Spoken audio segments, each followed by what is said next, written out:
Hello दोस्तों, कैसे हैं सब। मेरा नाम है हिमांशु और मैं स्वागत करता हूं आप सबका आपके अपने चैनल कॉमिक वर्ल्ड पर। तो चलिए दोस्तों, शुरू करते हैं मनोज कॉमिक्स में राम रहीम सीरीज़ की कॉमिक तांत्रिक जांगूला। और इस कॉमिक्स की रिक्वेस्ट करी है मनीष श्रीवास्तव ने। तो चलिए दोस्तों, फिर शुरू करते हैं इसका पहला भाग।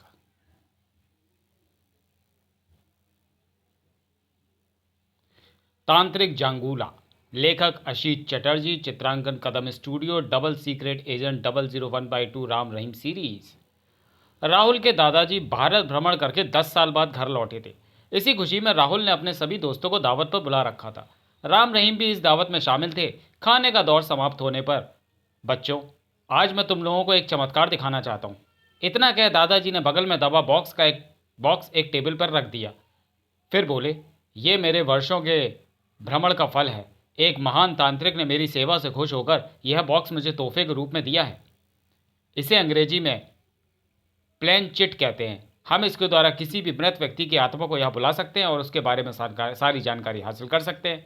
असंभव तो लो, जो कुछ मैंने कहा है उसे कुछ ही देर में तुम लोग प्रत्यक्ष रूप में देखोगे।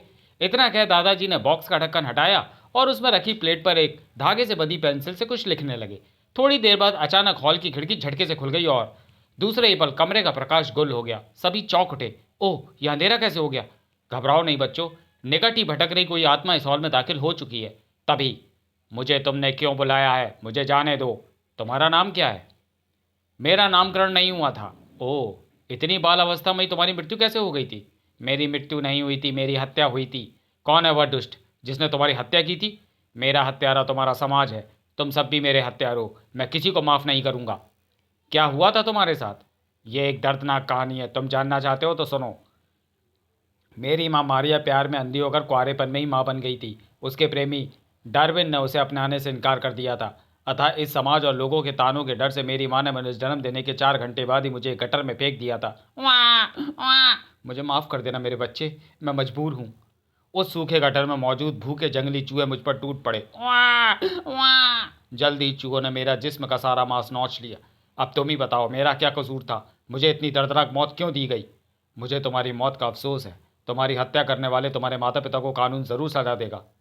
नहीं, मैं अपने हत्यारों को खुद सजा दूंगा। जब तक 100 इंसानों के खून से मैं अपनी प्यास नहीं बुझा लूंगा, मुझे शांति नहीं मिलेगी। अब मुझे जाने दो, मुझे मुक्त कर दो। नहीं, तुम ऐसे नहीं जा सकते।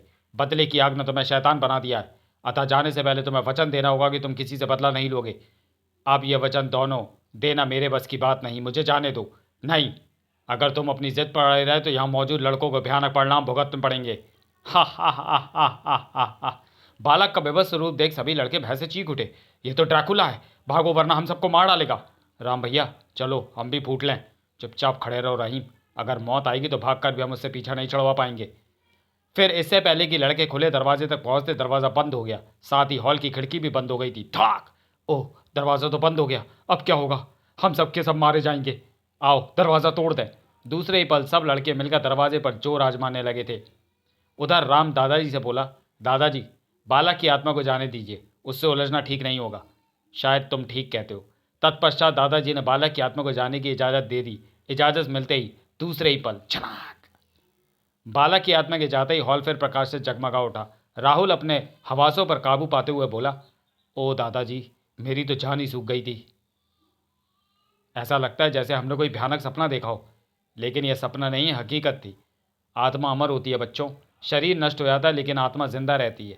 वह फिर रूप बदल कर जन्म लेती है, लेकिन जिनकी असामान्य ढंग से मौत होती है उन्हें आसानी से जन्म नहीं मिलता। वे आत्माएं भटकती रहती हैं। उस बालक की आत्मा भी भटक रही है। अगर वह आत्मा किसी दुष्ट तांत्रिक के कब्जे में आ गई तो गजब हो सकता है।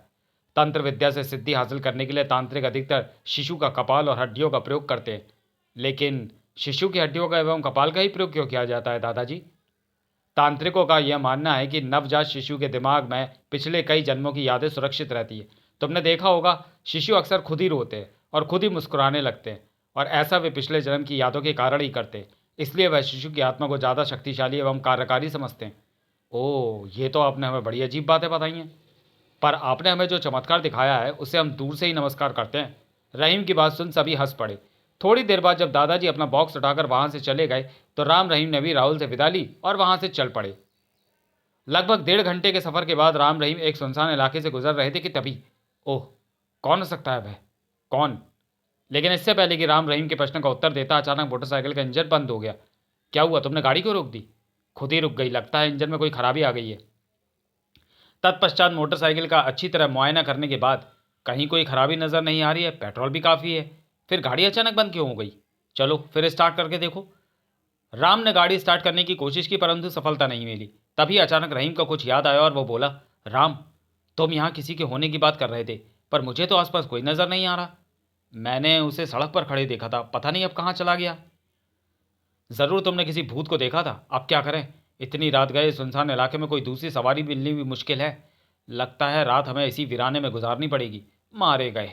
राम मोटरसाइकिल को धकेल कर आगे बढ़ते हुए बोला, घबराओ नहीं, आओ आगे देखते हैं, शायद कोई मदद मिल जाए। ओके। अभी वे थोड़ी दूरी गए थे कि उधर देखो राम, रोशनी नज़र आ रही है, वहाँ ज़रूर कोई रहता है। ओह, चलो चल कर देखते हैं। फिर दोनों उसी दिशा में चल पड़े जिधर रोशनी नज़र आ रही थी।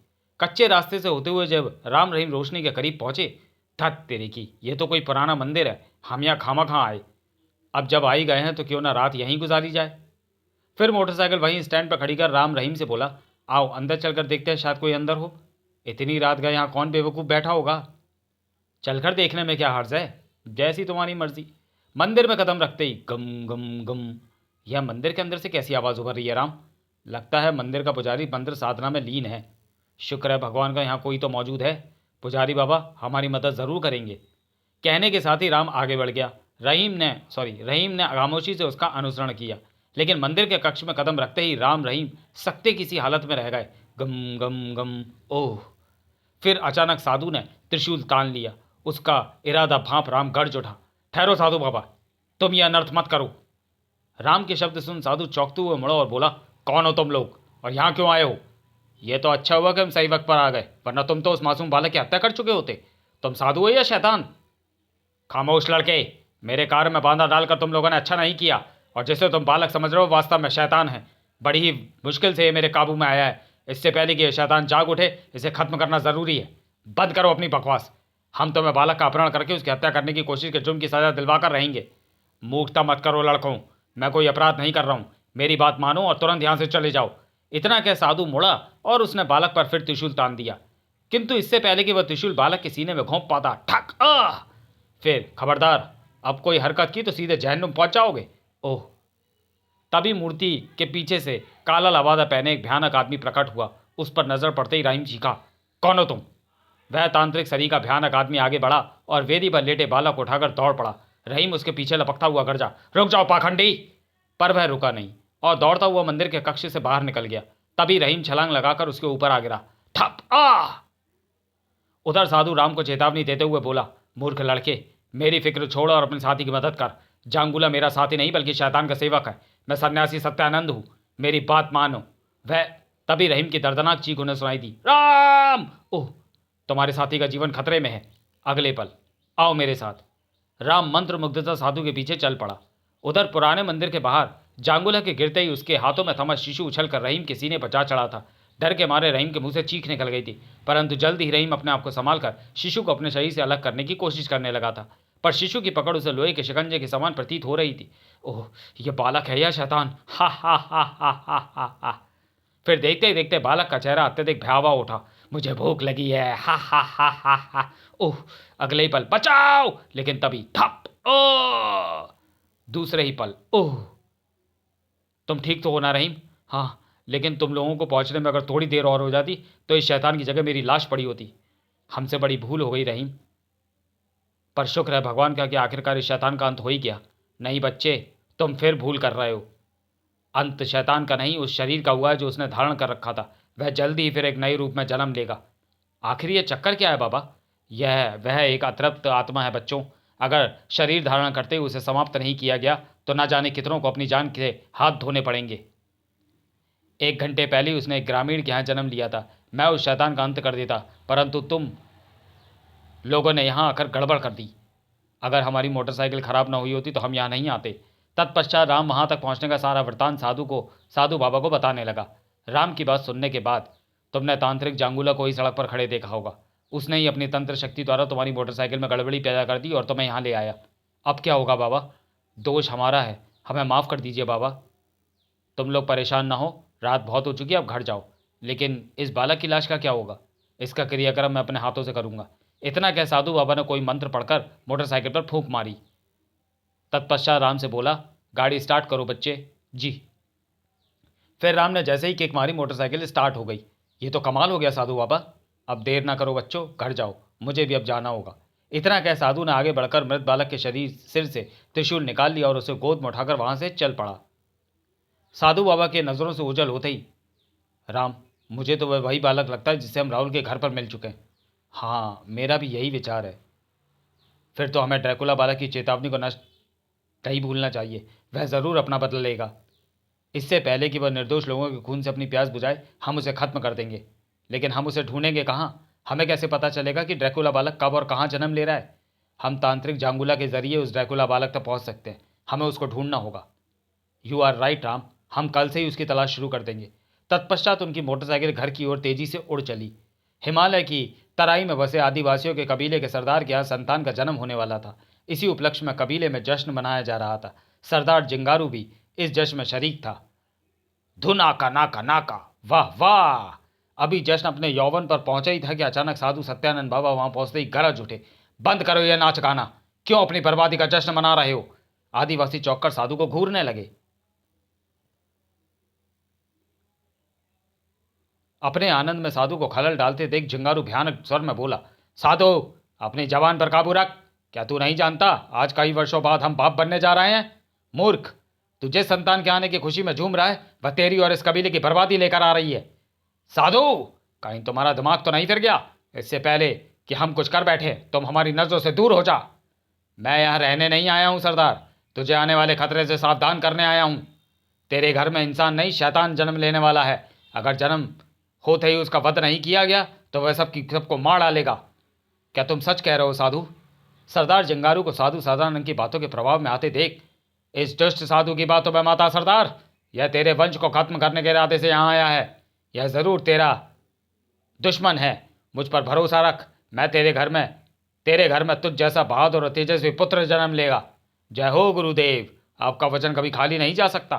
फिर जिंगारू साधु सत्यानंद से मुखातिब होकर बोला, साधु, तूने हमारे पुत्र के लिए अपशब्द कहकर अपनी मौत को दावत दी है, पर आज की रात हम तेरे खून से अपने हाथ नहीं रंगेंगे। ले जाओ इसे और काल कोठरी में बंद कर दो। अब भी वक्त है, होश में आओ और मेरी बात ध्यान से सुनो। ले जाओ इस ढोंगी को, हम इसकी बकवास और नहीं सुनना चाहते। विनाश काले विपरीत बुद्धि, तुम पछताओगे सरदार जंगारू। साधु के जाते ही जंगारू अपने कबीले वासियों से बोला, नाचो गाओ, खुशी मनाओ, जो हुक्म सरदार। परंतु इससे पहले कि नृत्य फिर शुरू होता, दाई माँ दौड़ती हुई आई और बोली, मुबारक हो सरदार, तुम्हारे बेटा हुआ है। हाँ हाँ, हम बाप बन गए, हमारा बेटा हुआ है। फिर सरदार दाई माँ को इनाम देने के बाद बोला, हम अपने बेटे को देखना चाहते हैं दाई माँ। हाँ हाँ, क्यों नहीं सरदार, तुम्हारी राह देख रही है। सरदारनी तुम्हारी राह देख रही है। तत्पश्चात सरदार जिंगारू दाई माँ के साथ वहां से चल दिए। लेकिन सरदारनी के कक्ष में कदम रखते ही जिंगारू के होश उड़ गए। हे भगवान, यह मैं क्या देख रहा हूं? जो पुत्र पैदा होते ही अपनी मां को खा रहा है, वह हरगिज इंसान नहीं हो सकता। साधु की भविष्यवाणी सच है, मेरे घर में शैतान का जन्म हुआ है। इस विचार के दृढ़ होते ही जिंगारू चीखता हुआ बालक की तरफ लपका, मैं तुझे जिंदा नहीं छोड़ूंगा शैतान, अपने हाथों से तेरा वध करूंगा। आवाज सुन बालक का चेहरा गर्दन पर घूमते हुए जिंगारू पर स्थिर हो गया। बालक का चेहरा देख जिंगारू के पैर जमीन से चिपक गए। ओह! अचानक बालक अट्टहास कर उठा, हा हा हा हा हा हा हा। दूसरे पल नहीं, और इससे पहले कि जिंगारू अपने हवासों में लौटता, अगले ही पल हा हा हा हा हा हा। उधर सरदार जंगारू को लौटते ना देख उसके अंगरक्षकों में जिज्ञासा जाग उठी और उनमें से एक बोला, बहुत देर हो गई, सरदार वापस नहीं लौटा, क्या बात हो सकती है? कोई बात तो जरूर है, चलो चलकर पता लगाते हैं। तो चलिए दोस्तों, वीडियो को यहीं समाप्त करते हैं और मिलते हैं राम रहीम सीरीज की कॉमिक जादूगर जिंगालू तांत्रिक जिंगालू के दूसरे और अंतिम भाग में अगले वीडियो में। तब तक के लिए धन्यवाद।